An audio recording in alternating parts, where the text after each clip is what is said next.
Let's come to the substantive. The Electoral Commission on Monday said it will prepare new legislation to be passed by Parliament before fresh nominations were to take place for the district level elections. And we know that that follows the court action that was initiated on behalf of a fisherman. Yeah. And the council was your own colleague in Parliament, member of a Futu Afenyo Makin. Yeah.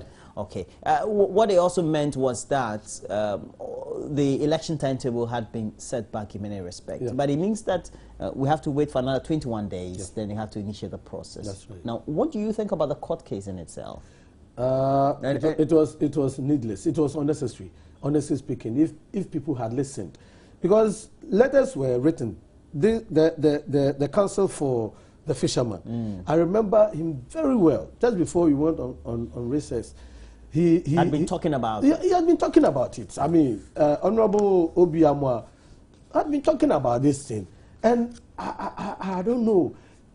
This morning I heard something. It's because they don't have a legal department within the Electoral Commission, which to me, I couldn't imagine how an institution that deals with legal issues. So you think they need to have a legal department? Exactly. Why wouldn't they have? Because there's so much money that goes to that. Well, it doesn't matter. Once you outsource your legal activities to a chamber, I think it suffices. That's why we are where we are today. You know, the election petition, a lot of issues came out, bordering on legalities and all that. But for bulldozing and whatever happened, seriously speaking, the Electoral Commission would have been flawed seriously during the election petition. It was because there were little legal issues that they could have handled. That wouldn't have taken us to that extent of a whole party dragging the Electoral Commission to the Supreme Court. And this one, because they sounded these alarm bells much earlier, they should have taken... So what's the repercussion now on all those who have spent money trying to campaign at the district level and just laying in wait to contest? Now they're being told that following the court's decision that they can contest. You know, Ghanaians, excuse my language, being the hypocrites as we are, these district elections, whoever says it's not partisan must be living on a different planet. It is. So, from Pong, sitting down here. You're supporting a candidate. There are several of them who approach me, and you have to support them. So I have also incurred some losses, and those poor guys, even the posters that they made themselves, well, and you won't believe the cost to those people, and then the cost to the nation. You know, they were fully prepared. They were even packing their boxes and everything, getting ready to roll out to every corner of this country. The over 26,000 polling stations. They had printed all the ballot papers. Can you imagine the cost? And do you know that the ballot papers, do they have dates on them? No. I'm not too sure. What about, you see, now that a new CI is coming to Parliament, it's going to open up the whole process all over. New people are going to come in. You have to print new ballot papers. So it means that those who didn't get the chance to contest now will have to come. They are coming in. You have to print new ballot papers. I'm not sure for every polling station. Oh, you are not sure. So we should look at the possibility that such a thing can happen and the costs involved to the states. Who bears it? There's been some critics who had been toying with the idea the last couple of days that those individuals you talk about who had expressed the intention to contest indeed filed their nominations accepted by the Electoral Commission should perhaps seek some legal remedies. I support that. I support that proposition 100%. That's incurring a lot more cost to the state. Sure. I mean, I'm even thinking of taking it a notch higher. For the Electoral Commission to answer why they should not be charged for causing such huge financial loss to the already leaking state coffers. But when you do that, it's still about the state. It's still about the state. The state will still have to bear the cost. Somebody should be responsible. Somebody should be responsible for this one. You still, as a party, want to extract your revenge or vengeance on Dr. Kudafari? Roland, no, not at all, not at all. That chapter is closed. Okay.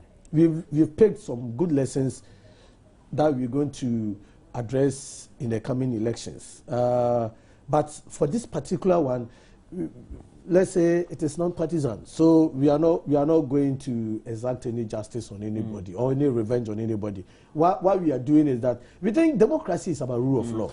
The law must work. For all the elections that have been conducted by the Electoral Commission, you say that the last petition we had on the presidential elections, and this very case seemed to have dented the image of the Commission in many respects. Sure. It's for me, it's worrying because somebody who has done so much hard work to raise the image of our commission, or travel outside and talk about our Electoral Commission. Sure, because I've been to some African countries and sometimes when you talk about Ghana's Electoral Commission, they tell you it's one of the best institutions in Africa. And it's just unfortunate that at the twilight of his career, where he's just exiting, such a gargantuan calamity will befall such an illustrious person. That is where I worry. It's a gargantuan calamity will fall on such an illustrious person. That's right. You make it seem like he's okay. Our demising, but that's not the case. Now, do you think that after having its reputation battered, perhaps the Electoral Commission had been very much complacent in the last decade or two? Because perhaps there are no rudimentary checks on how it operates, etc. So people have not tested the law. You see, the petition and the last one are litmus tests. You see, and you make it sound like that's the beginning of worse things to happen to the Electoral Commission. Not worse things. I think it's a warning for them. It's a wake-up call to set up. Okay. Set up a legal department. If constitutionally it's not allowed, they should look at that option very well. They should set up a legal department within the Electoral Commission so that some of these things they can correct them as quickly as they appear, and that they will avoid being dragged to court. Because now, if a fisherman can drag a whole huge institution like the Electoral Commission. It's not the fisherman who argued, it's his counsel who argued on his behalf. But he dragged them to court. And then he sought the services of a counsel. Bottom line, that a fisherman has flawed the Electoral Commission in such a humiliating manner, unprecedented in our democratic history. And that is worrying. I guess your side of the house, the MP minority, by this time, you seem to be smiling on the right side of your mouth. We believe in the rule of law. We believe in democracy. So anything that will go with compliance with the law, we are happy about it. Okay. Yeah. So now we need to take. We've taken a step forward and 2 steps back. How do we remedy the current situation now? Well, we just have to wait. I think the first thing is that the Electoral Commission should have that legal department. It is very urgent, and that's that recalcitrant character that they used to have. You see, because somebody said, "Oh, this is how we've been doing all these years," and what is this? So they never thought such a thing could happen to them. You see, the mindset is such that, well, I mean, we are laws unto ourselves, and therefore we can bulldoze our way through. And there's something in Chi, they say, Osuru Kukuruku, Abua Koto, Enitumino. You understand? That means big elephants. As big as the elephant is, if it enters it's a crab. The river to drink water, if it doesn't take care and enters the nostrils, Jesus Christ, it will go mad. That's it. Right. That's it. That's good. It's always interesting to have some of these proverbs, though. Yeah. But we have to change the subject. The last week, was it on Thursday? The president was before you, members of parliament. Of course, you comported yourself by wearing black, red ties or black ties and black shirts, depending on the prescribed attire. And in all that, we've had reactions. And you yourself, you were interviewed having reactions. What do you make of the President's State of the Nation address? Especially the section on energy. Well, let me first of all describe the whole day, and then I will zero in on the energy sector. It was a great day. I mean, and the president was his usual self, quite eloquent.